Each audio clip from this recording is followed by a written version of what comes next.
and the boat and I were immediately and completely submerged under about 8 or 10 feet of water.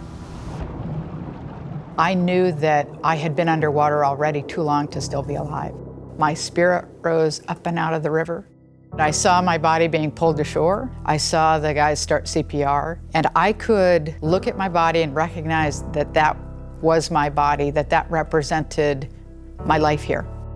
We were in an accident where another horse ran into my horse. She reared up, flipped over backwards with me on her back, and fell across my body. As she hit my chest, I immediately left my body. I was up 30, 40 feet in the air. I was looking down at an airplane that had crashed. I had seen a body over here that was dead, but I knew this body really well. Right then, it hit me. I'm not in my body. There's my body, but here's me. I've always been fascinated with these near-death experiences, and by near-death, I don't mean like they almost got hit by a car. I mean like dead. At first, I was very skeptical of these, but I'll tell you, after studying over 1,000 of these near-death experiences, it's changed my mind. I was in this experience for what felt to me like many, many, many hours. But in fact, the entire thing was probably 30 minutes. It was like we had this wave of light under our feet pushing us forward, and it was almost as if I could see the stars go by. I began to see a small, bright, brilliant glow that got bigger and bigger and bigger. So how do we know these people were truly dead? Doctors, cardiologists, oncologists have actually been able to look at medical records to show, yeah, these people were truly dead by all the ways that we would clinically talk about death.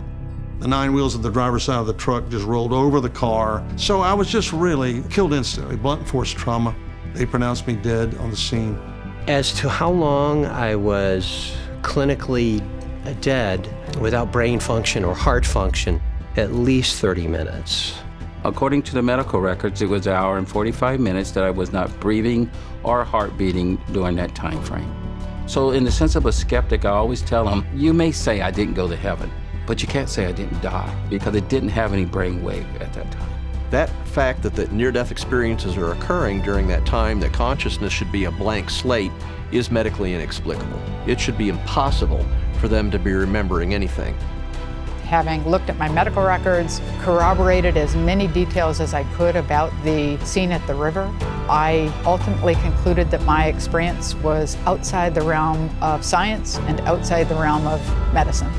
Scientists postulate there must be at least 5 dimensions to make sense of some of the things science is discovering. Is it so crazy to think about what comes after this life?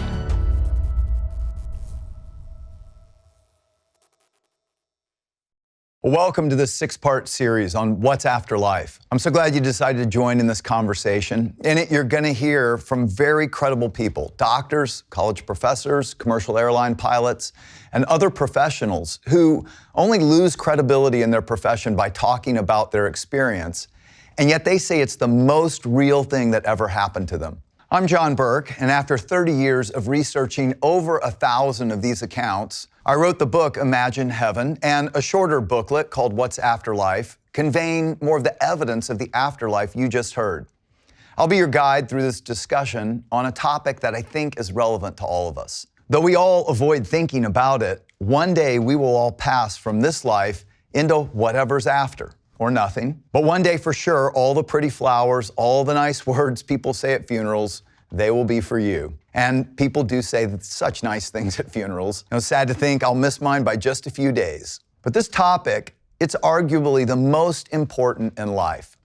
Because if this life is just the beginning of something more real than anything we've experienced yet, I mean, that has implications for how we live, how we love, and the very purpose of life. And whether you're approaching this as a skeptic or a believer or somewhere in between, we want these discussions to be a safe place. Feel free to disagree, listen respectfully to different opinions, and keep an open mind. Because that's really where we learn and grow, when we wrestle through new possibilities and new ideas. That was my experience. It's how I got interested in this topic. My dad was dying of cancer, and at the time, I didn't really believe in God or the afterlife or any of it. But I picked up a book someone had given my dad. It was actually the first research written on near-death experiences, or NDEs. I read it cover to cover that night, and at the end said, whoa, maybe the afterlife is real. I mean, maybe there really is a God, and if so, I've got to find out more. Because I kept thinking, how do I explain so many people clinically dead, resuscitated by modern medicine,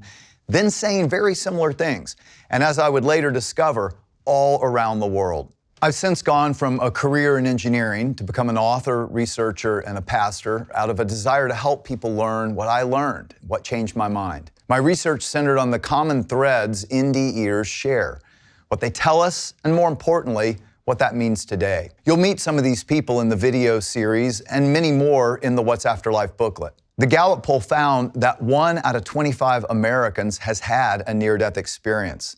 That means close to 13 million Americans had an experience like this. And more than 900 scholarly articles have been written in prestigious peer-reviewed journals like the Journal of the American Medical Association, The Lancet, Europe's prestigious medical journal, Psychiatry, and many others. We'll walk through a series of questions over the weeks to come, and as we do, some important filters will help us understand what kind of science applies here, as well as the limits of science. This week especially, we're going to zero in on whether there really is reliable data to support the accounts of NDEers. You know, NDEers are trying to explain something extra-dimensional. I mean, imagine if your experience of life were being lived on a flat, two-dimensional black and white picture on the wall. Then when you die, you leave that flat, two-dimensional picture and you're brought out into a three-dimensional room of color. But then after experiencing a three-dimensional world of color, what if you got pressed back into that flat black and white world? How would you describe 3 dimensions of color in flat 2D black and white terms? That's the challenge NDEers face. And sometimes they sound odd as they grasp for language that makes sense in our finite, limited dimensions. Now, I, like many of you, am a skeptical engineer type. So I get it if some of you are thinking, how do you know these stories aren't just made up, or the lingering effects of drugs, or a hallucination, or a dying brain? Well, the evidence has actually convinced many skeptical doctors. Let's hear from one of them. People may wonder, are near-death experiences falsified? How do we know they're real? Well, all near-death researchers that I'm aware of believe that vanishingly few near-death experiences are shared that are falsified. Some people have wondered if near-death experiences are due to drugs or anesthetic agents. In having studied over 4,000 near-death experiences, the great majority of these people that had them were not taking any psychotropic, that is, brain-acting medication at the time of the experience. So there's no chance that drugs could account for what's observed in near-death experiences. Some skeptics have proposed that near-death experiences are due to hypoxia, which is low blood oxygen levels. Well, that's a reasonable hypothesis because, after all, at the time of a life-threatening event, typically you are going to have reduced oxygen levels in the blood as a result of the trauma or injury that led to that close brush with death. In any other altered type of human consciousness, dreams, hallucinations, psychotic events, you typically have confused sensorium. Experiences may skip around in dreams that are very common. You really have that hypo or decreased lucidity, and that's completely different in near-death experiences, which are hyper or increased lucid, tends to be very logically and ordered. I can't find a single skeptical explanation of near-death experience that any reasonable, well-informed person would accept as explaining near-death experience. One of the strongest lines of evidence for the reality of near-death experience is they shouldn't happen at all. At the time of a cardiac arrest, when your heart stops, well, of course, immediately, blood stops flowing to the brain. 10 to 20 seconds after that event, the EEG, electroencephalogram, which is a measure of brain electrical activity, goes absolutely flat. It should be impossible to have a lucid, organized experience at that time, and yet by the hundreds, people have reported near-death experiences immediately following a cardiac arrest, and that is medically inexplicable. Another skeptical cardiologist, Dr. Michael Sabum, studied the fascinating case of Pam Reynolds, the singer-songwriter who had a brain aneurysm. To treat it, Pam's body temperature was lowered to 50 degrees Fahrenheit, or 10 degrees Celsius. Her breathing and heartbeat were stopped. The blood was drained from her head completely. Her eyes were closed with tape, and small earplugs with speakers emitting 100 decibel clicks were put into her ears so that they could ensure that she had a flat EEG or a non-responsive brain. In other words, she couldn't see, hear, and she had no brain waves. And yet, after recovery, she claimed she had died and left her body and watched the surgery from up above. She described how she saw the saw that they used to open up her skull, and it didn't look like what she thought it would. It looked like an electric toothbrush, and she described a plastic case with blades. She accurately described a tense situation when a female doctor couldn't find a vein in her leg and was told by a male doctor, try the other leg. All this checked out, yet how could she have known? Dr. Janice Holden, professor of psychology, studied 93 cases of NDEs like Pam. She found that 92% of the observations that NDEers made were completely accurate. Another 6% only had minor variations. One case out of the 93 was inaccurate. Pam and thousands of others like her demonstrate that when people die, they leave their bodies, but they have a new body, a spiritual body. Though modern resuscitation techniques are today revealing lots more of these stories, they're actually not new. Plato wrote in the Republic about a soldier who had a near-death experience. The Tibetan Book of the Dead talks about some aspects similar to modern NDE accounts. The writers of the Jewish scriptures report several resuscitations, and the Christian New Testament records Jesus raising Jairus' daughter and Lazarus from the dead. Paul, who wrote many of the New Testament books, may have had an NDE when he was stoned to death in Lystra. He revived and later writes exactly what NDEers report around the globe today. He said, "I was caught up to the third heaven 14 years ago. Whether I was in my body or out of my body, I don't know. Only God knows. But I do know that I was caught up to paradise, and I heard things so astounding they cannot be expressed in words." Later he says, "Our bodies are buried in brokenness, but they will be raised in glory. They're buried in weakness, but they'll be raised in strength. They're buried as natural human bodies, but they will be raised as spiritual bodies." A new spiritual body is just one of the common experiences. What are others? Well, after people die, they say they leave their bodies, often observe their resuscitation, but they still have a body. We're ourselves, more ourselves than we've ever been. And not just with 5 senses, more like 50 senses, they say. Commonly, they feel a peace like never before. They travel, some through a tunnel or what they describe as a pathway to a place so beautiful as to defy description.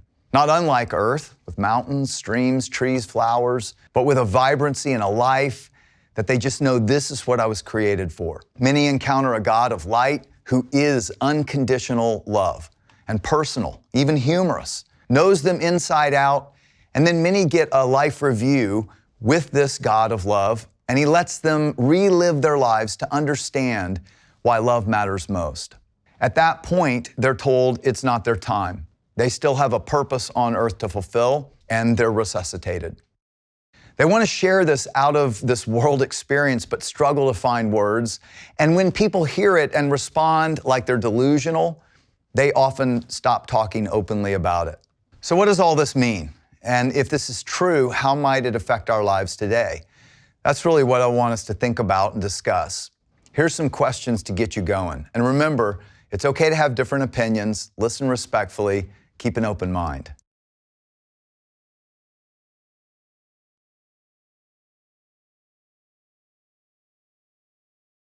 Well, I hope you had a great discussion. You know, we have so much more to get into, so I hope you'll join us back next week as we explore the evidence for relational reunions in the life to come. I mean, is it true that we meet loved ones who have gone on before us? Do they look the same? Do we hug, kiss? What about our beloved pets? Well, we'll talk about all that. See you next time.